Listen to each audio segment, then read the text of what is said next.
حضور نعمتوں والی جنت. آؤ پہلے نعمت کی تشخیص کریں. بیٹھے یہی رہو, میں آپ کو سفر کرنے کی زحمت دیتا ہی نہیں, یہیں بیٹھے بیٹھے میری انگلی پکڑو, چشم تصور سے 1400 برس پیچھے جاؤ, ایک چٹیل میدان نظر آئے گا, لک و دک صحرا ہے, کائنات کا عجیب ترین ممبر لگا ہے وہاں. ویسا ممبر وجب الباس سے پہلے نہ دیکھا نہ سنا, پالانوں کا ممبر ہے, وہ لگا ہے, کسی کی ولایت کا اعلان ہو رہا ہے اور آیت اتر رہی ہے, الیوم اکملت لکم دینکم واتممت علیکم نعمتی. آج میں نے تمہارا دین کامل کر دیا. قرآن تلاوتوں کے لیے نہیں آیا. اللہ ہم سے قرآن سننا نہیں چاہتا, اتنے سریلے نہیں ہیں ہم, ہاں کہ ہمارے لہن کا عاشق ہے, وہ 14 آوازوں کا عاشق ہے اور کوئی آواز نہیں چاہیے اسے, وہ ہمارے لہن نہیں سننا چاہتا. ہمیں تو کہتا ہے افلا یتدبرون القرآن ام علی قلوب اقفالها. فرمایا یہ لوگ قرآن میں غور و فکر کیوں نہیں کر رہے, کیا ان کے دلوں پہ تالے پڑ چکے ہیں؟ ہاں تو اس لیے سوچا کرو, غور و فکر کیا کرو. الیوم اکملت لکم دینکم, کامل کر دیا آج میں نے دین. ہاں نہیں پھر رہ گئے ہو نا, دین کو نہیں بھائی, تمہارے دین کو, دین نہیں تمہارے دین کو. وَأَتْمَمْتُ عَلَيْكُمْ نِعْمَتِي, اور آج میں نے تمام کر دی اپنی نعمت. دین تمہارا کامل کیا, نعمت اپنی تمام کی. یعنی تمہارے لیے اب دین میں کوئی چھپاکی نہیں, تمہارا دین پورا ہے, اور میرے ہاں بھی اب کوئی نعمت نہیں جو دینے والی رہ گئی. یعنی کل تک میں نے تمہیں جو دیا, پھر مجبوری آڑے آ جاتی ہے, تھوڑے علم والی, مدد کرو گے میری؟ ہاں چلو میں اپنے شاگرد سے پوچھتا ہوں, ناصر تم بتاؤ کامل کی ضد کیا ہے؟ ناقص. شاباش, ٹھیک ہے اب کام ہو گیا. کامل کی ضد ہے, اور اللہ جو کہہ رہا ہے الیوم الیوم آج کامل کر دیا تمہارے دین کو, تو کامل کی ضد ناقص ہے. اس کا مطلب ہے کل سے پہلے تک ناقص تھا. کل تک تمہیں نمازیں دین, دین ناقص تھا, تمہیں روزے دیے, دین ناقص تھا, تمہیں حج دیا, دین ناقص تھا, تم پہ قرآن اتارا, دین ناقص تھا, اعمال دیے, دین ناقص تھا. آج علی ولی اللہ دیا, دین کامل ہو گیا. اپنی نعمت تمام کر دی, دین تمہارا کامل کر دیا, اپنی نعمت. یعنی اب میرے پاس کوئی نعمت نہیں رہ گئی جو دینی ہو, بس یہ دے کے نعمتیں پوری کر دیں. تو تمام نعمت جس کو نام دیا گیا وہ کیا ہے؟ علی کی ولایت. ایتماؤ کل امرئ منہم ان یدخل الجنۃ نعیم, ہر شخص کو طمع ہے کہ وہ نعمتوں والی جنت میں, ولایت والی جنت میں چلا جائے گا. کیا ہر شخص کو یہ لالچ ہے کہ وہ ولایت والی جنت میں؟ کیا مطلب ولایت والی جنت؟ بار ثبوت آپ کے خادم کے ذمہ, ہاں کیونکہ میرا منصب ہے, یہ میری ذمہ داری ہے. بار ثبوت مجھ پر, امانت ہے تم علی والوں کی, سنبھالو اور نشہ ولایت میں جھومتے رہو. ہر شخص یہ چاہتا ہے کہ وہ ولایت والی جنت میں چلا جائے گا. جس چیز سے وہ خلق ہوا ہے وہ خوب جانتا ہے, وہ نطفے سے ہے. ہم برزخ میں نطفے کو پاک کریں گے. پھر دوہرا رہا ہوں تمہارے سوال کو, مولا نے جو فرمایا عیشیو بس برزخ کے لیے خوف ہے مجھے, وہاں کے لیے اپنا کام خود کرنا, وہاں کے لیے تیاری خود کرنا. کیا مطلب کہ وہاں فرشتے تمہیں مارتے رہیں گے, میں چھڑا نہیں سکوں گا فرشتے کے ہاتھوں سے؟ اور نہیں بھائی نہیں, برزخ میں تمہیں نطفے کی نجاست سے کرنا ہے پاک. جی جی, اور اہل بیت کی شان کیا ہے؟ لِیُذْهِبَ عَنْکُمُ الرِّجْسَ, رجس ان سے رہتا ہے دور. ان الشَّکَّ رِجْسٌ, اور شک رجس ہے. تو فرمایا اے ہمارے حوزارو, ہو سکتا ہے تم میں سے کسی کے دل میں شک ہو, اور چونکہ شک رجس ہے, رجس ہمارے قریب نہیں آتا, تو ہم شک والے کے قریب تو آئیں گے نہیں. اور فرشتوں نے شک کو دھونا تو ہے. اور یہ تو آپ جانتے ہو کہ اگر میل تھوڑا ہو, پانی بس ٹوٹی کھولو برتن صاف, اور اگر میل زیادہ ہو تو پھر منجھائی کرنا پڑتی ہے.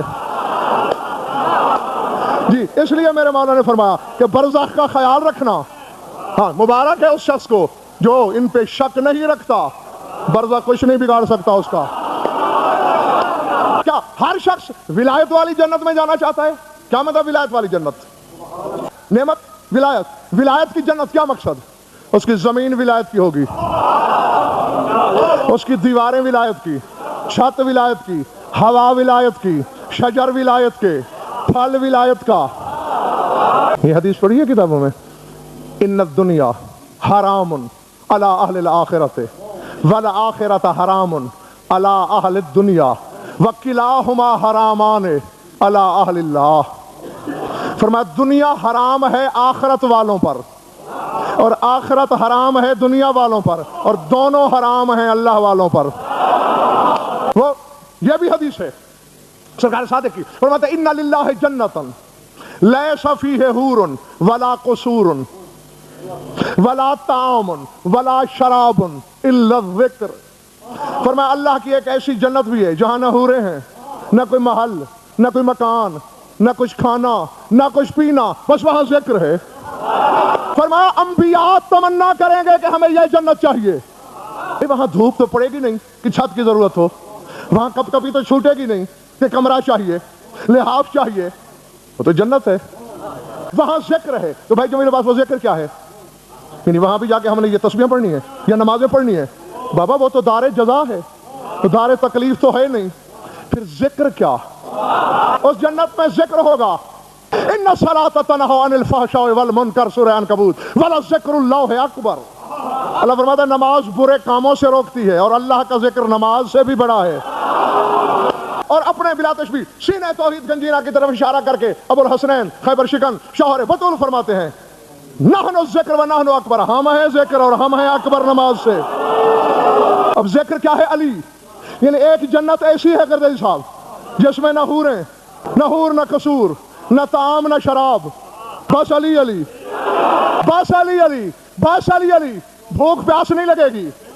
دو حوالے تو اس وقت بھی مجھے یاد ہیں اور سوچنے بیٹھوں تو لاتعداد آ جا سکتے ہیں. بہار میں اور رق کے منشور میں موجود ہے. امیر کائنات سفر کر رہے ہیں اپنے لشکر کے ساتھ. اچانک ایک لق و دق وادی سے گزرے، پہاڑ کے ساتھ وادی، اور ڈاکٹر صاحب حد نظر تک سبزہ تو کیا گھاس کا ایک تنکا نہیں. اذا بدراج طورا، اچانک ایک تیتر اڑا. لوگوں نے کہا مولا اس ویرانے میں یہاں تو کوئی کھانے پینے کا، نہ پانی کا نام و نشان، نہ کوئی تنکا، نہ کوئی دانا. من أين مطعمه ومشربه، اس کا طعام کہاں سے آتا ہوگا، یہ پانی کہاں سے پیتا ہوگا؟ فرمایا اسی سے پوچھ لیتے ہیں. مولا نے اشارہ کیا، اڑتا ہوا تیتر قدموں میں. دامن ولایت پہ جگہ ملی تیتر کو. چونٹی اتر آئی تھی جو سلیمان کی ہتھیلی پہ آئی. کیا مقدر ہے اس تیتر کا جو دامن خیبر شکن پہ آیا. مولا نے فرمایا یا دراج من أين مطعمك ومشربك، یہ میرے لشکری پوچھنا چاہتے ہیں کہ اس لق تک، اور لفظ من هذا القفر، کافر اس زمین کو کہتے ہیں جو قیامت تک جس میں حل بھی نہ چل سکے. فرمایا اس کافر میں رہتے ہو، کھاتے کہاں سے ہو، پیتے کہاں سے ہو؟ چادر زہرا کی قسم، عزت حیدر کی قسم، تقدس منبر کی قسم، امام زمانہ کی عزت کی قسم، ذات واجب کی قسم. تیتر نے پر پڑ پڑائے اور کہا اذا جوت صلیت علیک فشبیت واذا زعمت لعنت علی اعدائک فرویت. جب بھوک لگے تجھ پر درود پڑھتا ہوں، پیاس لگے تیرے دشمنوں پہ لعنت کرتا ہوں. کیا بھائی جمیل عباس یہ مجھے پتہ نہیں، جس پر درود پڑھنے سے، جس کے دشمن پر لعنت کرنے سے، کھانے پینے سے پرندے بے نیاز ہو جائیں، وہ علی تیری زمین کے دانے کا محتاج ہے. تو جس طرح تیتر یہاں علی علی کر کے رزق سے بے نیاز ہے، تو وہاں ایک جنت ہے جہاں نہ حور نہ قصور. یہ ان بندوں کے لیے ہے جسے علی کے سوا کچھ یاد نہیں. دو قانون ملتے ہیں حضور قرآن میں. ایک تو یہ من جاء بالحسنۃ فلہ عشر امثالہا، ایک حسنہ لاؤ 10 ملتی ہیں. سورہ انعام وغیرہ میں موجود ہے یہ آیت، ایک کی 10 حسنہ. اور یہ میں ڈاکٹر صاحب کئی بار بتا چکا ہوں کہ حسنہ ولایت ہے میرے مولا کی. رسول کا فیصلہ ہے. شیعہ سنی کتابیں بھری پڑیں، یا علی حبو کا حسنہ تم. علی کی ولایت ہے حسنہ، جو حسنہ لائے گا ایک کی 10. اور سورہ قصص میں ہے من جاء بالحسنۃ فلہ خیر منہا، جو حسنہ لائے گا ہم اسے اس سے بھی خیر، اس سے بھی بہتر دیں گے. اب علی کی ولایت سے بہتر کیا ہے؟ اس میں گھبرانے کی کوئی بات نہیں. میرے کیسٹ سنتے ہو؟ یہ جو کیسٹ ہوتی ہے میری بیان کی، سنیے نا کبھی. اس کیسٹ سے ایک شے بہتر ہے، وہ میں خود ہوں. میں اپنے کیسٹ سے خود بہتر ہوں، اور میرا مولا علی اپنی ولایت سے بھی بہتر ہے. تو اللہ کہنا یہ چاہتا ہے جو ولایت لائے گا ہم اسے بدلے میں علی دیں گے. کے پاپوش علی چاٹ غضب فر ہو جائے، ورنہ رہ جائے گی بس مجمع پرانی میں.